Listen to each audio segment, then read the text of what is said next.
नमस्कार बंधु, मेरे प्रिय भाइयों और बहनों।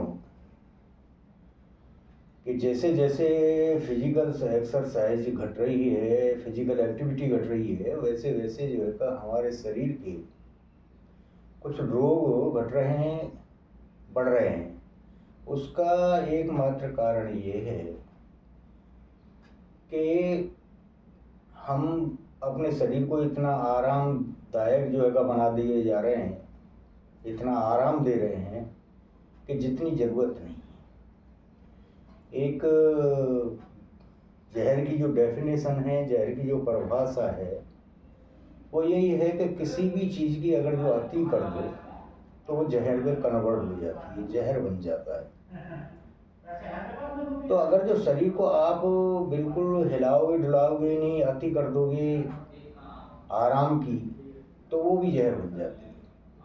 तो जैसे जैसे टेक्नोलॉजी बढ़ी, हर काम मशीनरी से होना शुरू हुआ है, तब से हमारी फिजिकल एक्टिविटी घट गई। और फिजिकल एक्टिविटी का घटने का एकमात्र कारण ये रहा कि हमारी जो बॉडी है, इसमें तरह तरह की जो है बीमारियां और रोग पैदा हो गए।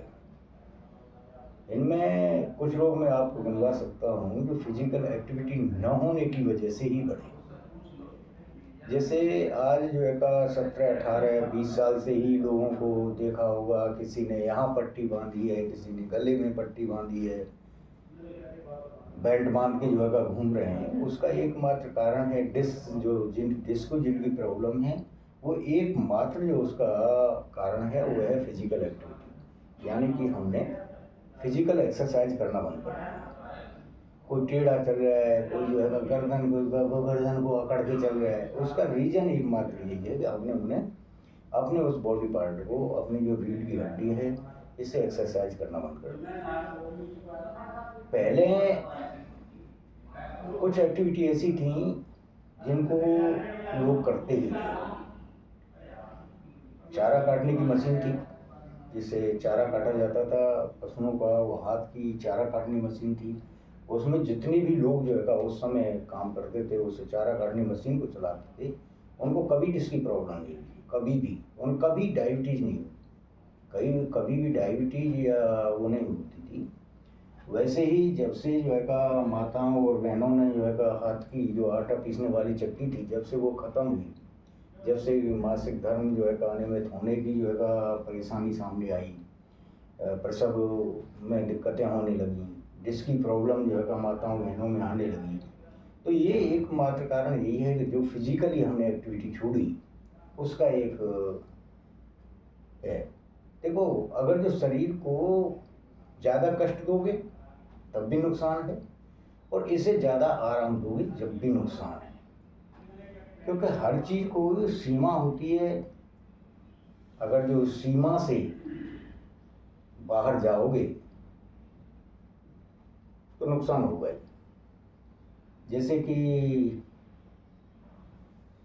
अति का भला न बोलना, अति की भली न चुप। यानी चुप रहना भी हानिकारक है। अगर जो आप चुप रहने की अति कर दो तब भी हानिकारक है, और बोलने की अति कर दो, यानी जो ज़्यादा बोलने से भी हानि होती है। उसी तरह से ऐसी शरीर को अगर जो फिजिकल एक्टिविटी न करो, इसे न चलाओ, तब भी हानि है, और चलाओगे तब भी हानि है। हद से ज़्यादा जो है चलाने की हद कर दो तब भी हानि। तो इसलिए ही योगा की जरूरत पड़ी। नहीं तो पहले जो कितने लोग योगा करते थे, अब योगा टीचर भी हैं, योगा करने की शुरुआत भी हुई, लेकिन ये एक फैशन बन के रह गया। फैशन मत बनाइए, फैशन मत बनाइए, एक्चुअल में करिए। आप 4 दिन योगा करते हो और फिर छोड़ देते हो तो उसका कोई बेनिफिट नहीं होगा। अगर जो आपको योगा करना ही है तो आपको कंटिन्यू करना है, रोजाना करना है, जब भी इसका बेनिफिट मिलेगा आपको। यह ओ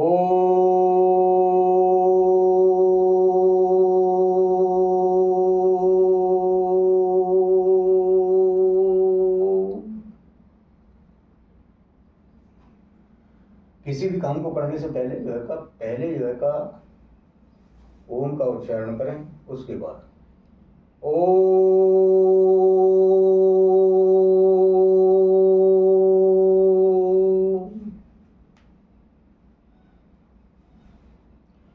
ओम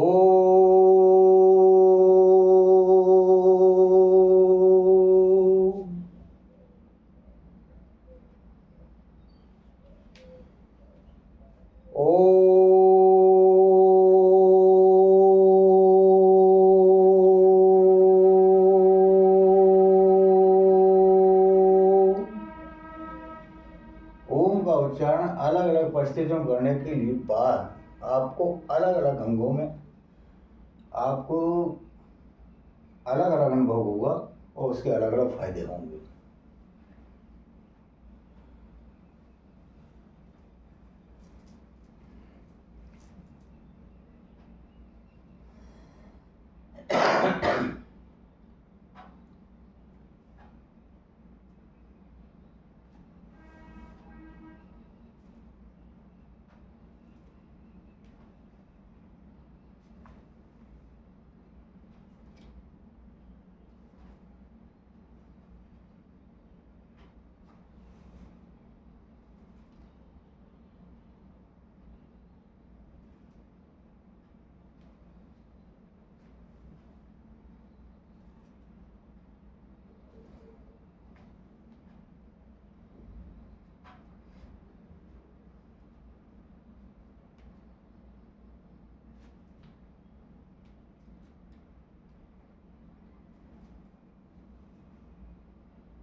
ये पैरों और घुटनों के लिए बहुत अच्छी जो है का एक्सरसाइज है कि आप पैरों को चलाएं और जो एड़ी है, जब पैरों को चलाएं तो एड़ी को जो है अपने नितंबों के साथ में लगाएं, तो उससे ज़्यादा फायदा होता है।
बॉडी के किसी भी अंग को शिथिल न होने, किसी भी अंग को अगर जो आप शिथिल होने दोगे तो वो दिक्कत करेगा। तो इस किसी भी अंग को शिथिल नहीं होने देना ये योगा है, और उसी से आपको बेनिफिट हो सकता है।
ओ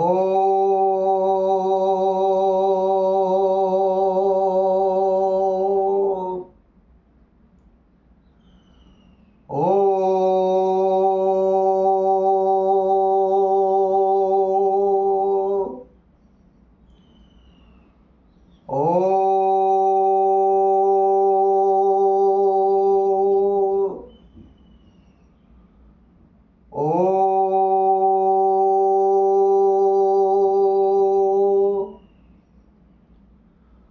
ओ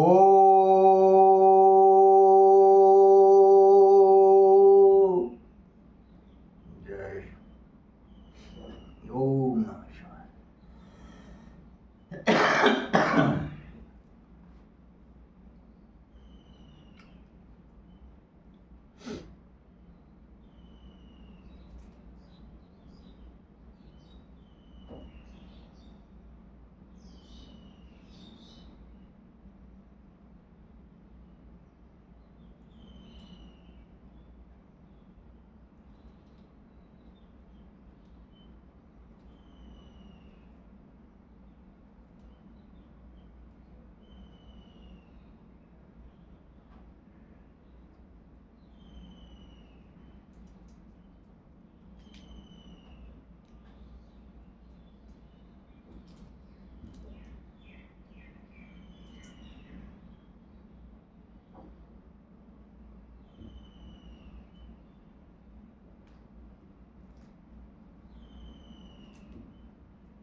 तो मेरे प्रिय बंधुओं, शरीर को शिथिल होने से बचाएं। और कितनी भी ऐसी है कि जब बॉडी को आप जो है हिलाओगे डुलाओगे, पाचन क्रिया बढ़ाएगी, डायबिटीज दूर होगी, डिस्क की प्रॉब्लम सॉल्व होंगी। क्योंकि काफ़ी ऐसी बीमारियां हैं जो पसीना न निकलने की वजह से होती हैं, और काफ़ी ऐसी बीमारियां हैं जो आपके शरीर के मूवमेंट न होने की वजह से होती हैं। आपने शरीर को मूवमेंट नहीं किया, कभी ज़रूरत पड़ी आपने जो है उसे उधर तोड़ मरोड़ दिया, हो गया काम, डिस्क गई। तो डिस्क की जो प्रॉब्लम है वो तो मेन यही है, और डायबिटीज़ की भी प्रॉब्लम यही है। और सीधी सी बात है कि आपका ये तो भोजन जो लेते हो, तो उस भोजन को अगर जो पचाओगे नहीं, और पचेगा कब? जब इस शरीर को चलाओगे। गाड़ी में ईंधन डालते हो, तेल डालते हो, जब तक उसे चलाओगे नहीं तो वो डीजल फूकता नहीं है, वो जो तेल है वो फूकेगा नहीं। जब फूकेगा नहीं तो सीधी सी बात है, जो भी तो भरा रहेगा। और वही कहानी आपकी बॉडी की है। अगर जो आप जो भोजन करते हो, उस भोजन को जब तक पचाओगे नहीं, तब तक उस भोजन से आपको कुछ मिलने वाला नहीं है।